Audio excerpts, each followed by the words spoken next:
Hello Year 6, it is Wednesday the 27th of January and this is your reading lesson. Today we are looking at summarising skills. So you were sent this document last night, and starts with a table that looks like this and the whole text now. So I'm not sure if you've already read it, but you're going to have some time in a moment to read it.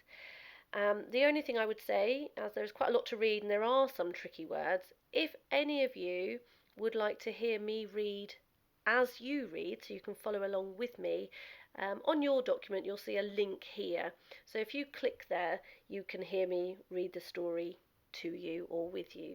So if you could now pause the video and read the whole story.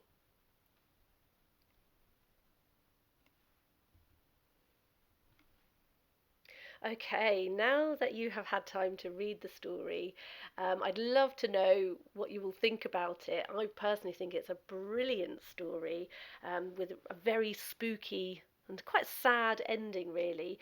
One that leaves you with lots of questions as well, which is something we'll talk about tomorrow, actually, with regards to who the girl in this portrait is.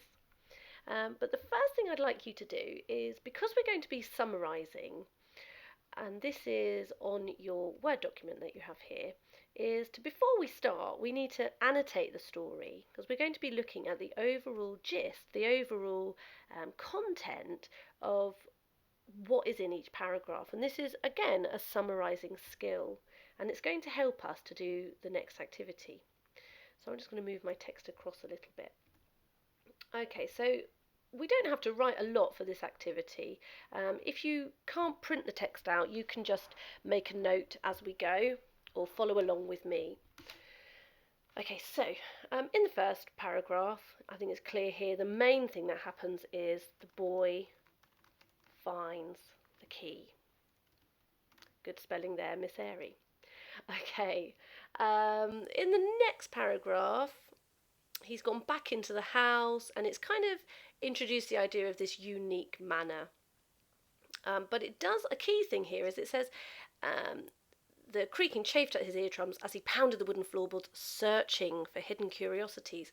So we might infer here that he's started searching the house, clearly with this key, which has sparked his curiosity.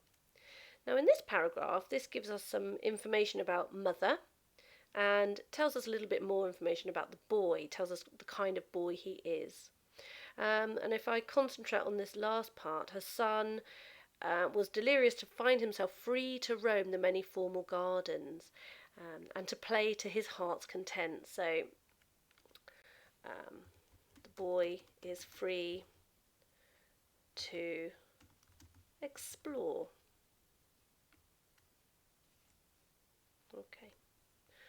Now I could have commented on Mother there, but I'm just going to focus on the boy, in terms of how he is impacting on the story. Now this is where the action really starts to build and the tension starts to build. So looking at this paragraph, he's wandered into a room, impressive paintings with elaborate gilt frames. That's like sort of golden frames, very elaborate golden frames. But someone tapped him on the back. Now this is where we're introduced to the girl, this portrait of the girl. So my summary there, the main gist is he has found the portrait, and also he's been tapped on the shoulder. I think they are two key pieces of information that might help us in a little bit. The girl moved, and she's pointing eagerly at the lock, so that's all very key, isn't it?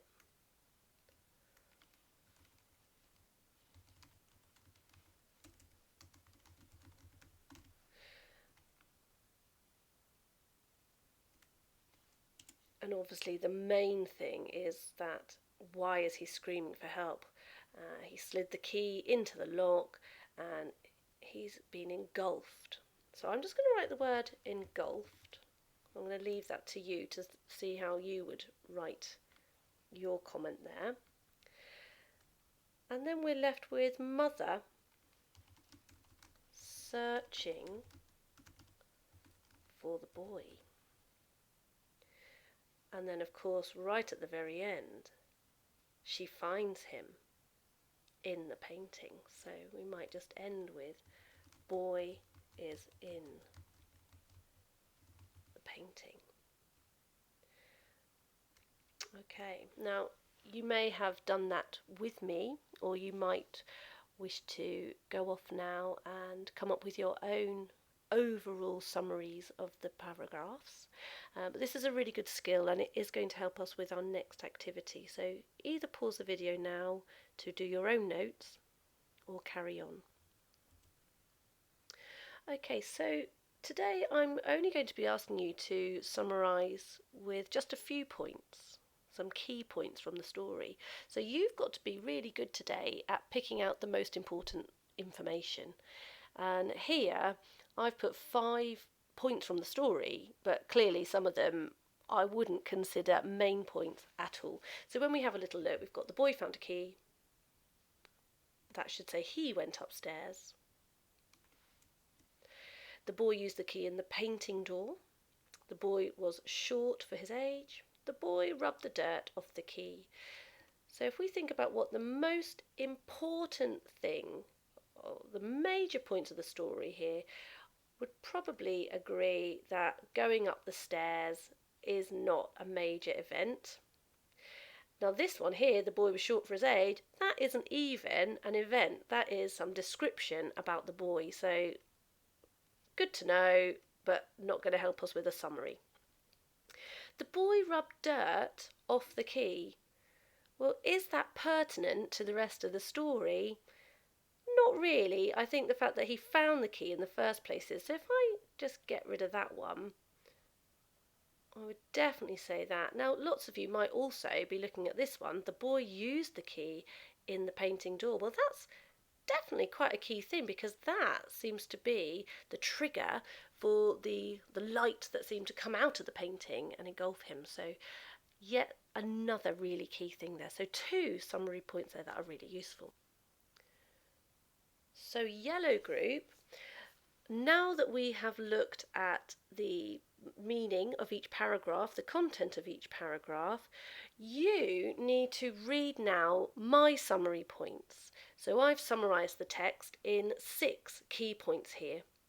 And what I'd like you to do is number them in order of 1 to 6. So 1 is the thing that happened first, and 6 is the thing that happened last.